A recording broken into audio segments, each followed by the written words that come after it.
এই দাঁড়িপাল্লাকে জয়লাভ করা না, সায়েন্স সাথে জয়লাভ করা না। আগে ছিলাম ভালো। সব জিনিসে বৃদ্ধি।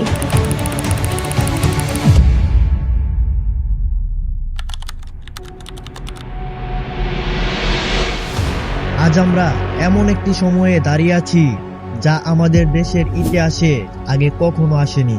আমাদের ক্যালেন্ডারে একটি তারিখ গোল দিয়ে রাখা হয়েছে, 12ই ফেব্রুয়ারি 2026, ত্রয়োদশ জাতীয় সংসদ নির্বাচন। গত 16 বছর পর এই প্রথম বাংলাদেশ এমন এক ভোটে যাচ্ছে যা নিয়ে মানুষের মনে যেমন আশা আছে তেমনি আছে হাজারো প্রশ্ন।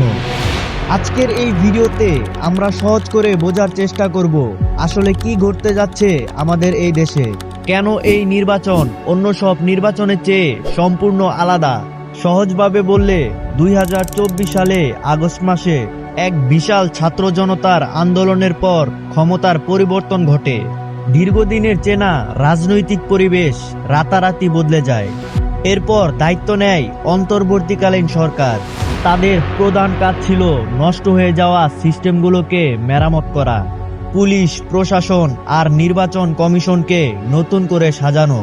পত্রিকাগুলোর দিকে তাকালে আমরা দেখি গত 1.5 বছর ধরে শুধু একটি দাবি ছিল, কবে হবে ভোট। অবশেষে সেই সময় ঘনিয়ে এসেছে।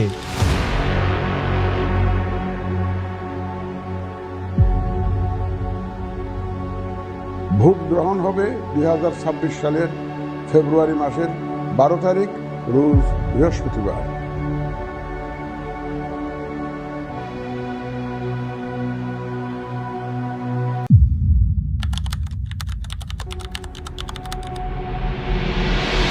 আগের নির্বাচনগুলোতে মানুষের সবচেয়ে বড় অভিযোগ ছিল ভোট দিতে না পারা। এবার সেই অবস্থার জায়গাটা ফেরাতে গঠন করা হয়েছে নতুন নির্বাচন কমিশন। পত্রিকা মারফতে আমরা জানতে পেরেছি এবার কোনো সার্চ কমিটির আড়ালে দলীয় লোক বসানো হয়নি, বরং স্বচ্ছ প্রক্রিয়ায় কমিটি গঠন করা হয়েছে।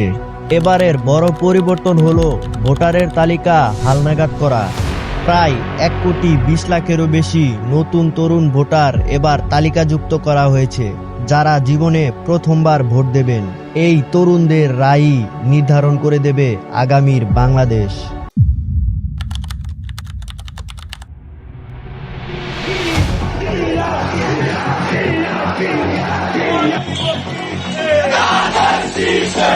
এখন সময় এসছে, আগামী 12 তারিখের নির্বাচন হচ্ছে দেশ গড়ার নির্বাচন।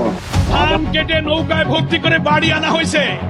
কি পরিমাণ চাষ করলে কি পরিমাণ ধান হইল, কি পরিমাণ বাড়ি আনতে পারলে দাঁড়িপাল্লায় ওজন করে দেখো। যে দলে আইছে সে দলেই কিছুটা কিছু ঘাপলা দিছে।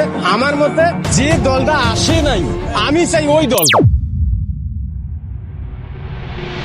এবারের নির্বাচনের মাঠটা একটু অন্যরকম। গত 1.5 দশক কোণঠাসা হয়ে থাকা বিএনপি এখন সবচেয়ে বড় শক্তি হিসেবে মাঠে আছে। দলটির ভারপ্রাপ্ত চেয়ারম্যান তারেক রহমান বারবার বলছেন, মানুষের ভোটাধিকার নিশ্চিত করাই তাদের প্রধান লক্ষ্য। অন্যদিকে জামায়াত ইসলামীও বেশ সক্রিয়। তবে সবচেয়ে বড় চমক হলো ছাত্র আন্দোলনের পর তৈরি হওয়া নতুন কিছু রাজনৈতিক প্ল্যাটফর্ম। সাধারণ মানুষ ভাবতেছে তারা কি পুরনো দলগুলোকেই বেছে নেবে নাকি নতুন চেহারার ওপর ভরসা করবে। এদিকে আওয়ামী লীগ সরাসরি নির্বাচনে না থাকায় মাঠের লড়াইটা এখন বহুমাত্রিক।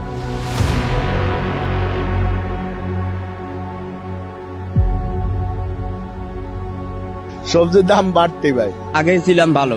সব জিনিসে বৃদ্ধি। আমরা কেমনে চলতে পারবো, ভালো মন্দ কিছু কিনে খেতে পারি না।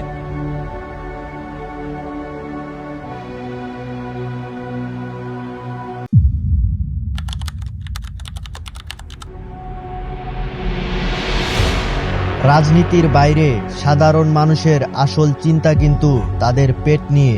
চালের কেজি কত, ডালের দাম কত। পত্রিকার পাতায় প্রতিদিন দেখা যায় দ্রব্যমূল্যের ঊর্ধ্বগতির খবর। সাধারণ মানুষ মনে করে একটা নির্বাচিত সরকার আসলে হয়তো বাজারের ওপর নিয়ন্ত্রণ আসবে। ভোটাররা এখন আর লম্বা চড়া কথাই ভুলতে চায় না। তারা চায় এমন এক প্রতিনিধি যে তাদের কর্মস্থান দেবে এবং দুর্নীতির হাত থেকে দেশকে বাঁচাবে। গ্রামের সাধারণ ভোটার থেকে শুরু করে শহরের রিকশা চালক, সবার মুখেই এখন একই কথা, সুষ্ঠুভাবে ভোট দিতে পারলেই আমরা খুশি। নির্বাচনকালীন সময়ে 90,000 থেকে 1 লক্ষ সেনা সদস্য মাঠ পর্যায়ে আমরা নিয়োজিত করব।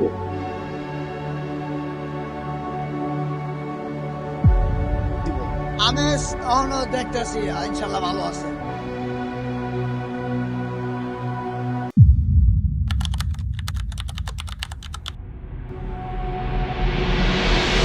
আজ যখন আমি এই ভিডিওটি তৈরি করছি, নির্বাচনের আর মাত্র কয়েকদিন বাকি। সারা দেশে সেনাবাহিনী মোতায়েন করা হয়েছে যেন কোনো অশান্তি না হয়। আন্তর্জাতিক পর্যবেক্ষকরাও বাংলাদেশে চলে এসেছে। পত্রিকা বলছে এটি হবে বাংলাদেশের ইতিহাসের সবচেয়ে বড় নিরাপদ নির্বাচন করার চ্যালেঞ্জ।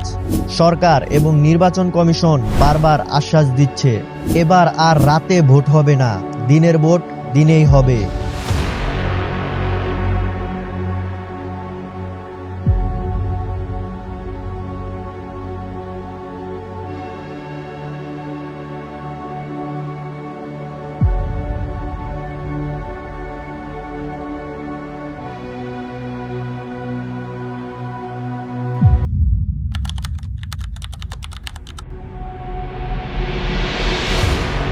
বারোই ফেব্রুয়ারি আপনার একটি ভোট কেবল একজন প্রার্থীকেই জেতাবে না, বরং ঠিক করে দেবে আপনার সন্তানের ভবিষ্যৎ কেমন হবে।